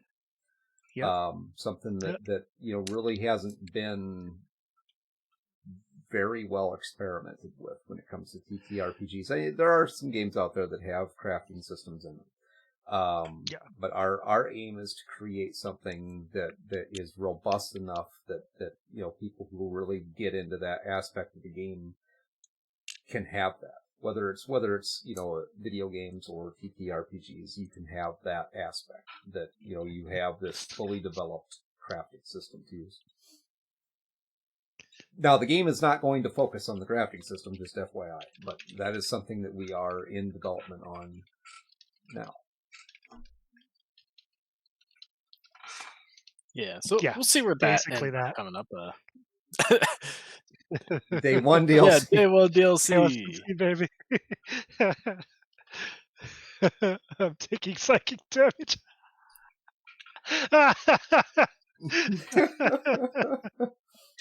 Oh, jeez. Yeah, no Day 1 DLCs. No, we're not doing that shit. Weapons are behind a paywall. If you don't pay like $15 for the weapons DLC, you're just going to be going in barehanded. Sorry. I think our approach to this is probably going to be core content. Yes, there will be, not a fee, but you will have to pay for core content. But there will be expansion content to basically add-ons for the game that are going to be free. You'll have to download it from us, but I mean it'll be free content that we provide to keep providing you something to keep your story fresh. Yeah, we don't nickel and dime. Not Quarters. That's What, right. am I an quarters. extra life for your character? You You want can to buy that auto Revo? succeed No. this death saving throw right now for the low price of $5. You want that revive? $9.99, baby. Plus tax. Wow. No, ideally, it really comes down to where that business model, and it's maybe a little bit of an old school way of looking at it, but ideally it's the core product is what you should be making your money off of, and still be able to provide. You don't have to. Not everything has to be sold to the customer. Like free updates, just because you're putting on an update for free does not mean that you have nothing to gain monetarily from it, because when you put out extra content, that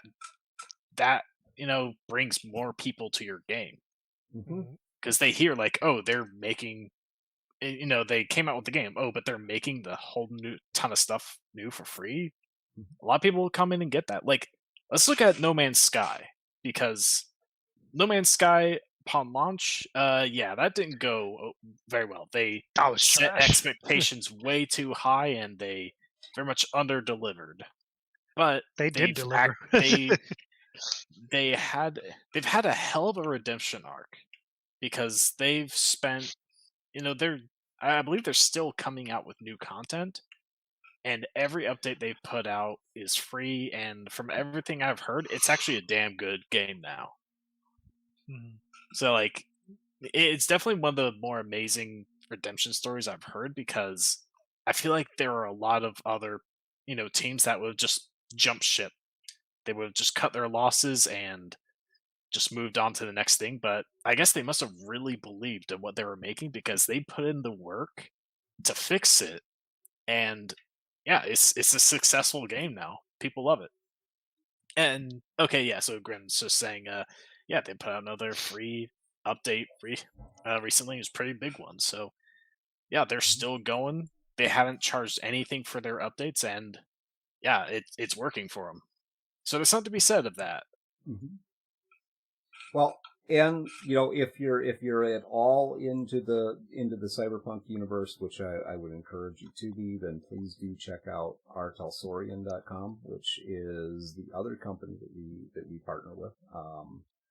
I've loved cyberpunk for a very, very long time, and people over at Artelsorian, Mike Bonds, and fantastic people, and they provide a lot of free content for their games. So that's I just love that they do that. So yeah, and it's not. No, go ahead, Matt. Yeah, is free content that also builds a lot of goodwill with the community, and as we've seen with No Man's Sky turning around, and as we've seen with on the other hand, why Activision Blizzard is bleeding players, goodwill goes a very far way in just helping you succeed. Oh yeah, 100%. That it does. And Grim says, not going to say anything bad about free stuff. And that is the best price, man.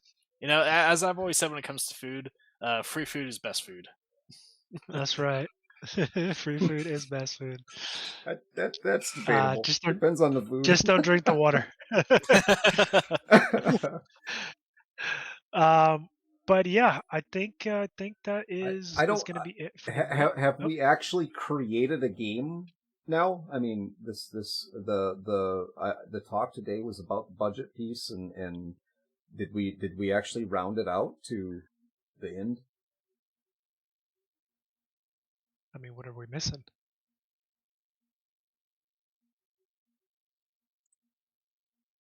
Did I miss anything? Maybe not. I mean, we've gone all the way through to closing out the game, the beats piece to it, the finance piece to it, what to keep, what to cut, type of thing. I guess we're good. Yeah. I mean, obviously, Yeah. another part of to work into the budget is, of course, like your marketing budget, because people gotta know Oh your game yeah. exists if Marketing? you What's that? want them to if you want them to buy it. But Yeah, I mean that we could, like, let's not talk honestly, about marketing is a that. whole nother topic. We've gone over it a bit in the past, and I'm sure we'll be back to it sometime in the future. But Uh, yeah, marketing's a whole big thing. that's a whole cake of itself. We're not the best marketers for sure. Yeah, I mean that's why they're marketing firms. You pay someone else to do the marketing for you. Yeah. Well, It's a whole job. Yeah. A lot of what we, a lot of what we do with this particular stream with the update log, for the folks that are, out there in the audience, is really talking about the challenges and obstacles that we face, and the research that we do along the way to educate ourselves and find ways to overcome the barriers that are put in front of us. And so, yeah, marketing is definitely, it's one of those beasts that is very, very challenging. But To say the least. the best I can say about it is don't be afraid to ask questions. Don't be afraid to ask for advice. But mainly is just don't be afraid of it. Go out and do it. Go out and, it's never too early to start talking about the project you're working on. It's also never too late.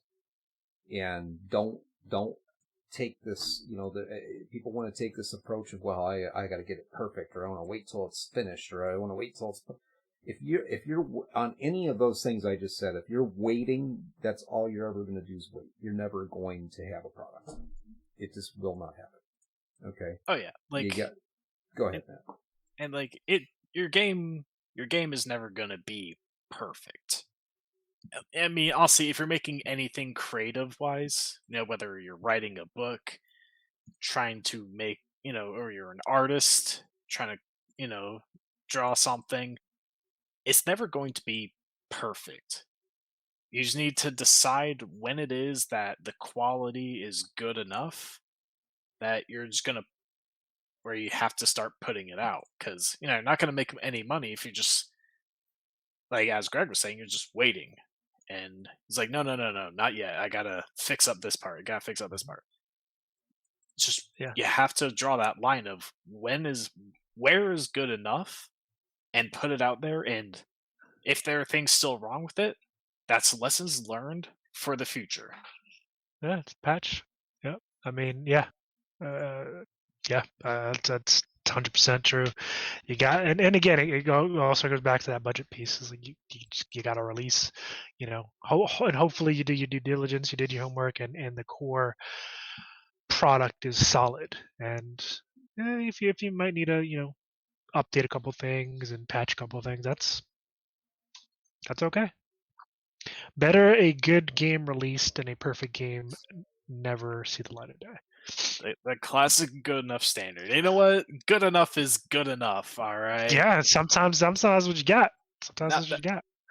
That doesn't mean like selling for mediocrity. Like, certainly not. But again, it's never going to be in a perfect state. You're always going to be able to see something in it and be like, that could be better.